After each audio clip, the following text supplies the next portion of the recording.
a congressman for Minnesota's 1st District for 12 years, and now sharing his thoughts with us on the Al Travis Show. It's Congressman Gil Gutknecht. So happy to have him out with us. Congressman, how are you doing this morning, my friend? Well, I'm a bit tardy. I was making some notes, Al, and in fact, what I wanted to do was give you and the listeners a bit of a quiz. Okay. I'm going to describe an individual, and if you're listening at home or if you're listening in the car, try to determine on which of these clues you determined who this individual is. All right. Okay. First of all, the individual is a man. Okay. Of Dutch descendants. Dutch. That's clue number 2. Clue number 3, born in New York City. Clue number 4, to a wealthy family. Trump ain't Dutch, is he? He received the equivalent of $1 million from his father at the age of 21. You got it? Okay. I got it. Well, keep going. Keep going. He attended the finest schools. A best-selling author. I think this is clue number 7. A teetotaler. A teetotaler. Yeah. He attended a famous church in New York City. He had an eye for beautiful women. In fact, was married more than once. I'm sure everybody's probably already got this. That's easy enough. It's interesting because a friend of ours. No, let me finish. There are more clues. Oh, there are more. Okay. A man of enormous energy. A man of action. He ran for president more than once. He was shot and wounded while campaigning. Yeah. Loved by common Americans, but despised by the elites. He was committed to making certain that America achieved its total potential. He believed in limiting immigration. He was famous for negotiating peace and was actually nominated for the Nobel Peace Prize. Okay. Which clue did you get it on? Well, I got it. Mine was like number 4 when you said he got $1 million, when he was granted $1 million. Now he's getting there. The Dutch thing threw me because I did not know that. But when you brought it up, I thought our mutual friend, right? Congressman Pete Hoekstra. That's where I was going. So you had me go with that one. You had me on the wrong track. But when he got to the $1 million, but folks who, of course, the answer is the answer is Teddy Roosevelt. Get out of here! It is not. Yeah, no, that's Teddy Roosevelt. Shut up! Really? Oh, he just told the congressman to shut up. Really? It's really all of those things. Being shot while campaigning. I mean, people forget that Teddy Roosevelt was shot in the chest in Milwaukee. Wow. He gave a 45-minute speech in Milwaukee with a bullet lodged between his ribs. No, you know what? I think everybody driving just drove off the road. You had me. Really? Okay. Wow. That's he had an eye for beautiful women. He was married more than once. He attended a very famous church in New York City. They were both teetotalers. It's funny. Yeah. I mean, when you look at the commonality between Teddy Roosevelt and the current president, it is astonishing. Now, Teddy Roosevelt received the equivalent of $1 million when his father died, when he was 21 years old. And his father was very wealthy. And so they both received about $1 million when they were 21 years old. They both attended famous schools. I'm throwing the flag on this. This was a trick question. This was trying to bag us all, and you got me. And the $1 million, because someone was on some show talking about Trump was given $1 million as a kid.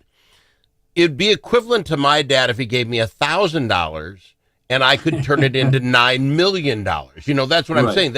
That I give him $1 million to turn it into a couple billion is still quite impressive. Like, say, give me $1,000, I'm going to make it into $9 million. I'm not. So, wow, trick question. Not fair, sir.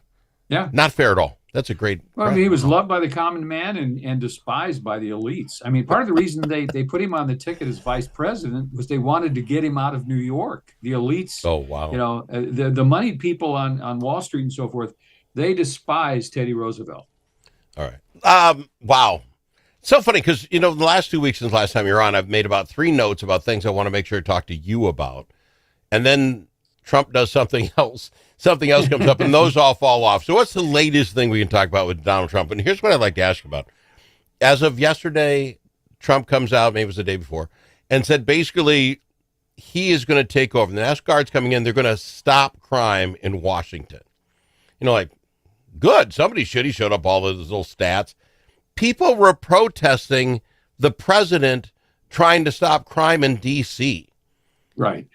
Now, I get it's not normal, but name the last thing that Trump did that's normal. Can the president do what he's doing? How often do we ask that in 6 months? No, in fact, I want to talk a little bit about, I listened to most of your show yesterday, and it was very interesting, and you had some great guests, but there are a couple of things I want to correct, or at least clarify that were made yesterday. But first of all, let me talk about D.C. D.C. is from the very beginning, it was designed by George Washington as a federal city, okay? Yeah. It was, and when they first started building the Capitol and the White House and some of the other federal buildings, it was never imagined that, millions, well, not millions, a couple 100,000 people would live there.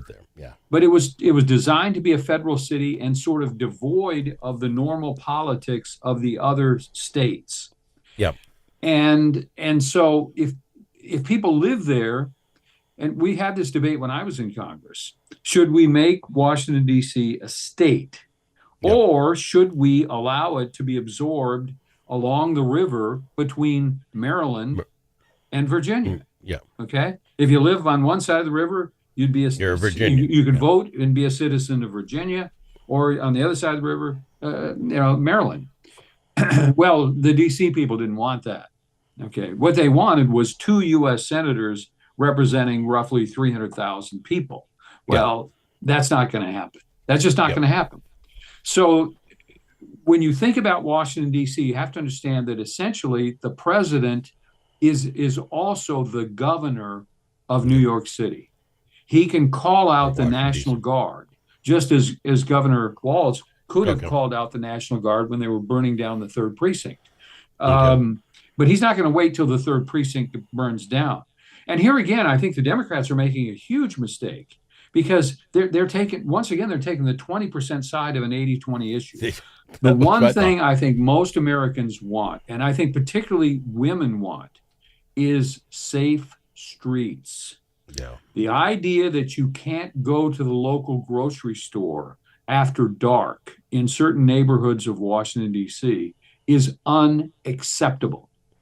It is unacceptable for the people who live in Washington, D.C. It is unacceptable for people who visit Washington, D.C. It's just unacceptable to Americans. The whole idea that Americans should live in fear in a lot of neighborhoods in urban America is unacceptable. And I come back to Teddy Roosevelt and being a man of action. Donald Trump is a man of action. He's not going to wait around until the 3rd precinct is burning down. Yeah. I mean, when he sees former staffers getting beaten the way he has, when he sees what happened in Cincinnati, Ohio, he's not going to wait around. He's going to take action.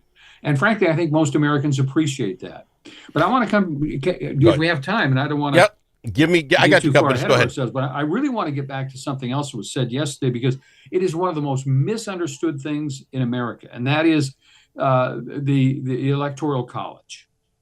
Okay? Let's go back to the beginning. When our government was formed, when we were 13 colonies trying to figure out, okay, we need to have a federal government. One of the most important principles that is no longer, I think, taught in schools, and so many Americans don't understand this, and frankly, the media does a miserable job of educating people, because every 4 years we have this debate about electoral college. No. Here's a simple principle people need to remember. The federal government was created by the states and not the other way around. Okay? No. It is the United States of America. The Congress, and we could talk about gerrymandering as well. The Congress is elected by the people. You cannot be appointed by the governor to a seat in the U.S. House of Representatives. You have to be elected by the people you're going to represent. That's an important principle. Yeah. And the other thing, to maintain states' rights, they guarantee that every state, big or small, would get 2 U.S. senators. Yep. But the president of the United States is not elected by the people. The president of the United States is elected by the states. That is the principle upon which the Electoral College is built. Now, the Electoral College does, each state is apportioned based on the population and so forth. And it gets to something else that Trump is doing right now, this man of action, is saying, wait a second, he made a mistake during his first term, huge mistake. And I actually wrote about it, talked about it at the time. And that was when they did the census during his first term, the director of the census says, well, we're going to count everybody. We're going to count the illegals too. And that affects all kinds of things. And frankly, I thought that was a terrible mistake. And to his credit, he's going to recover the fumble because we're going to do another census and the illegals will not be counted. And that's going to change how many seats they have in states like California and New York and Illinois, and frankly, may even affect the number of seats they have in states like Florida. But the bottom line, it will reflect, the citizens of the United States, not non-citizens. See, but it's interesting. But I got to go to break, and I don't know what part we got wrong yesterday. You're hitting about, but the Electoral College, you're 100% correct. My point about the census is what's interesting is it doesn't say count the citizens of the United States, count the people in the United States. And so I was talking to a lawyer guy, said this is more complex than it looks. You and I would say, well, you count Americans and then we divide up our leaders by that. But it isn't exactly what the Constitution is. There's some gray ground here that this Supreme Court's going to have to figure out. We'll talk about it on the other side. Gerrymander. I want to talk gerrymander. I've got him. He is a good friend of the program, Gil Gutknecht on the Al Travis Show. About it. Now that school's out for the summer, how are Minnesota students doing? Not very well. Minnesota ACT scores fell again last year and are the lowest they've been in 10 years. In fact, fewer than half of Minnesota students can either read or do math at grade level. Think about it. We used to brag about our schools. Now we're losing to states like Mississippi. Visit AmericanExperiment.org for more information. Think About It is brought to you by Center of the American Experiment, Minnesota's think tank. Dust from gravel roads and driveways does more than make your car dirty inside and out. It gets down into your lungs, and it's bad for your health. Now there's an environmentally friendly solution for your dust problems. It's called DustBlock. DustBlock can control all your summer dust problems with just one application. Protect your vehicle and your lungs. Learn more at dustblock.com.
You don't need to ask him his opinion more than once. Al Travis on the Al Travis Show. I've got him, Congressman Gil Gutknecht, with us. Congressman, here's where the 14th Amendment further clarifies the whole number of persons in each state must be counted, excluding non-tax Native Americans. This was written a long time ago. But it also says that the 14th Amendment inclusion includes whole number of persons in each state must be counted, including citizens and non-citizens. I think it gets sticky. I think you and I think you just would count Americans, because why would you count a French guy who happens to be in town that day visiting? But that's what it's saying. So is it clear cut? Can Trump get non-citizens out of the census? Yes. I mean, I think you're correct. If you're here on a visa, if you're here as a student at the University of Minnesota, if you're here with some kind of, you're here legally, you should be counted. But if you're here illegally, you shouldn't be counted. And I think if this goes to the Supreme Court, which I suspect it will, I think there's a better than 50-50 chance the Supreme Court will rule that if you're in the country illegally, in other words, you shouldn't be here, you shouldn't be counted. And I think that's the argument I would make. But I would agree that there is some gray area there. Yeah. But I think it's time we test that. I mean, the other thing that we need to test, and I'm glad that he is, and that is the whole idea of birthright citizenship.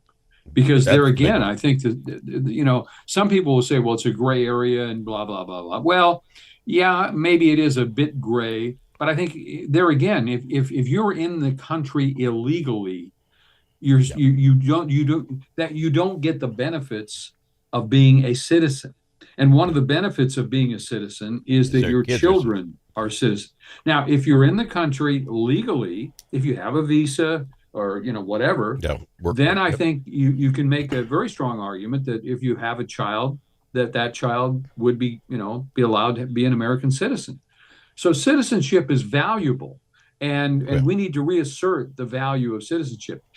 Let me go back to something about Teddy Roosevelt. He was a strong believer that immigrants had to assimilate into the United States. They had to become Americans. He also believed that we could only assimilate a certain number. And so he was very much in favor of limiting legal immigration. As a matter of fact, I believe that he was one that really was, he was a strong advocate of having much tighter immigration laws. And I think so many things that he was in favor of really apply to today's world. It's funny. We got to get a little gerrymandering thing in here. Texas is looking to renegotiate their map called gerrymandering, and the left is clutching their pearls. Oh my, oh my. And then as you break this down and you look at many states which they run and the weirdness that their maps are, I look at Minnesota and you as the first district, the current first district is, I think, it's 22 counties are, long, and you look at the 7th and the 2nd. Huge for Republicans, but the amount of area you've got to cover is massive. You get the Twin Cities, and you got these little 2-3 county areas which people can do it. We do our own version of gerrymandering, even in the state of Minnesota. Should anybody be shocked that Texas might gerrymander? I think we should be shocked that it's taken Republicans so long to catch up. I mean, the Democrats have been doing this for years and years and years. And Republicans have been slow to react. I mean, we've sort of been the good government guys. They said, well, that's, for example, I mean, if Republicans controlled the House, the Senate, and the governor's office for the next reapportionment in Minnesota, one of the things that they obviously should do, because one of the goals of reapportionment is to have common areas, right? Yep. So one of the things the Republicans should do is put Minneapolis and St. Paul into one congressional district. There you go. Because the urban areas have a whole lot more in common than the suburban and second tier suburban districts. So and that would dramatically change the congressional makeup. I mean, we'd probably go from Good point. 4-4 to 5-3 very easily, and that could be done. And as I say, if the goal is have commonality, it makes perfect sense. But so what Texas is doing is saying, hey, the congressional representation ought to, reflect what people actually voted for. You know, sir, I love having you in this program. I love you take the time to do this. We probably got to do it more often because last week's notes are behind and we've already moved on to all these other things. I appreciate you. Appreciate you taking the time, sir. Well, I'm sorry I was late this morning, but I was making my notes in terms of, that was the great. list goes on. Hey, let me add one more thing. Okay. Both of them were probably at least 30 or 40 pounds overweight. I'm being generous. And they both consider themselves tremendous athletes. Yeah. That was a great list. You had me. I thought you absolutely did. Once I had my name locked in, everything went with it. Fun game. Appreciate you, my friend. Congressman Gil Gutknecht on the Al Travis Show.